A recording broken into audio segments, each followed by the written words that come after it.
Hola, qué gusto saludarles y darles la bienvenida a esta presentación. A ver, hablemos de la economía del sector público, porque, seamos sinceros, es un verdadero acto de equilibrio.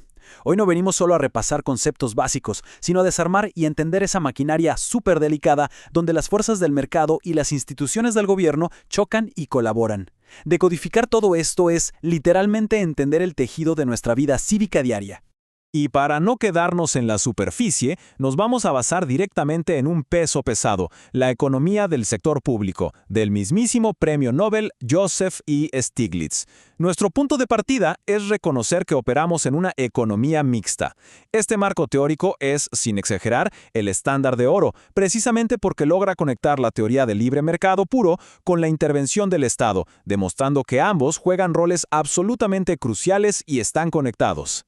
Pero bueno, para entender realmente lo que está en juego, hagamos un pequeño ejercicio mental. Imaginen por un segundo un mundo con cero, literalmente cero intervención del gobierno. Visualicen ciudades enteras sin semáforos que regulen el tránsito, sin una moneda central que le dé valor a nuestro dinero, sin leyes que protejan nuestras propiedades o sin nadie que mantenga los puentes que cruzamos a diario. Sería un caos total, ¿verdad? Es un escenario dramático, pero ilustra al instante esa enorme dependencia invisible que todos tenemos de las reglas colectivas. Así que, vamos al grano. Si el libre mercado es tan increíble en la teoría, ¿por qué el Estado tiene la necesidad ineludible de meterse? Siempre hay un choque constante entre esa supuesta perfección teórica de los mercados y una realidad práctica que, seamos honestos, es bastante compleja y desordenada. Siempre hace falta un árbitro. Pero ¿cuál es esa pieza exacta que hace obligatoria la intervención pública?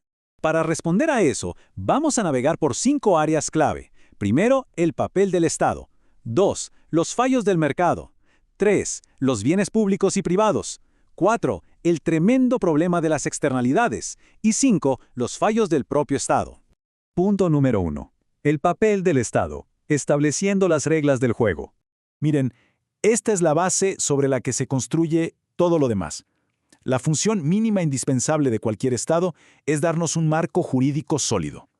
La historia nos ha enseñado que, sin leyes claras que definan de quién es qué y sin tribunales que aseguren que los contratos se cumplan, los mercados privados simplemente colapsan. O sea, no hay inversión a largo plazo si lo que manda es la fuerza bruta en lugar de la seguridad jurídica. Las reglas del juego son de hecho innegociables. Pasamos al número 2. Los fallos del mercado. Cuando la mano invisible, pues, falla. Y aquí es donde la cosa se pone súper interesante, porque entramos al problema central, el mito del mercado libre perfecto. Stiglitz es clarísimo aquí. Hay 6 situaciones donde el mercado, si lo dejamos solo, simplemente no es eficiente. Pensemos en los mercados incompletos, donde los inversionistas no asumen ciertos riesgos porque no ven ganancias rápidas. O los fallos de información, ya saben, cuando un vendedor sabe muchísimo más sobre los defectos de un producto que el comprador. Todo esto, sumado a los monopolios y al desempleo, nos da una razón de peso para que el Estado intervenga. Lo que nos lleva al número 3. Bienes públicos y privados, los límites del mercado. Seguramente ya dominan esta clásica distinción económica, pero vale la pena visualizarla. Un bien privado, como un vaso de jugo de manzana, es estrictamente rival. Si alguien se lo toma, se acaba. Ya no hay para los demás. Y es excluible porque el vendedor no te lo da si no pagas. Pero del otro lado del espectro tenemos los bienes públicos, como un faro en la costa. Es no rival, porque que un barco aproveche la luz no apaga la señal para el resto. Y es no excluible, porque honestamente, ¿cómo le cobras una tarifa a cada barco que pasa por ahí en medio de la noche? Es imposible. O sea, en términos formales, estamos hablando de bienes públicos puros.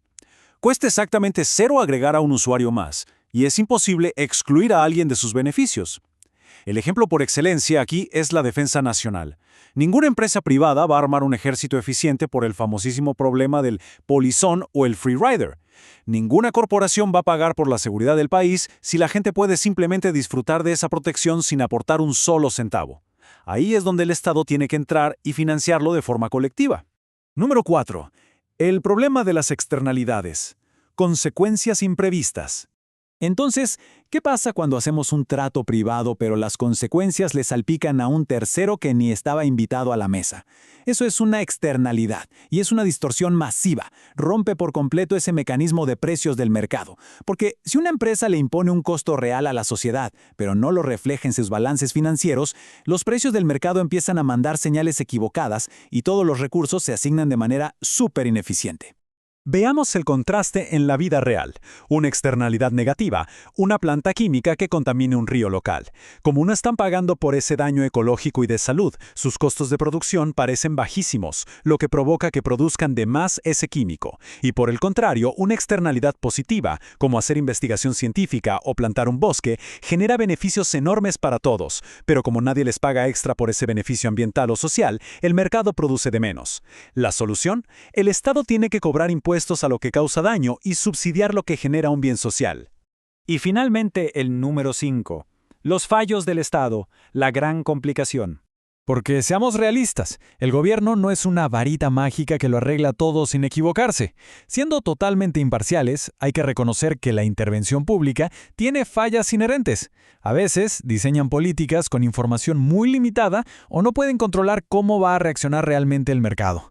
Además, mover el monstruo de la burocracia es complicadísimo.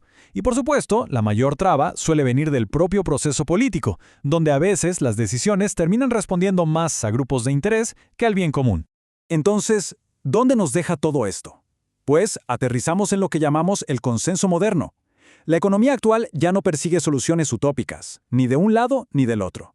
Más bien, trata de encontrar un acto de equilibrio sumamente delicado. Asumimos abiertamente que estamos lidiando con dos sistemas que son imperfectos, los mercados y los gobiernos. El verdadero arte de las políticas públicas es hacer que ambos lados trabajen juntos, compensando las fallas del otro para fortalecerse mutuamente. Como dice el propio Stiglitz, el reconocimiento de las limitaciones del Estado implica que éste debe intervenir únicamente en los campos en los que son más importantes los fallos del mercado. Y esta frase da en el clavo. Funciona como una brújula perfecta para quienes diseñan políticas hoy en día. Nos recuerda que no hay que meterse donde las cosas ya funcionan razonablemente bien, pero que sí hay que actuar con muchísima fuerza cuando el colapso del mercado amenaza el bienestar de toda la sociedad. Así que, para cerrar este análisis, les dejo sobre la mesa una reflexión que sigue rompiéndole la cabeza a los expertos. Al entender de manera objetiva los fallos de ambos bandos, la gran pregunta es, ¿cuál es el nivel preciso, el equilibrio perfecto entre la mano invisible del mercado y la regulación del gobierno para la sociedad que queremos construir? Es una de esas preguntas monumentales que nos invitan a seguir explorando este fascinante mundo de las políticas públicas. Muchas gracias por acompañarnos en esta presentación.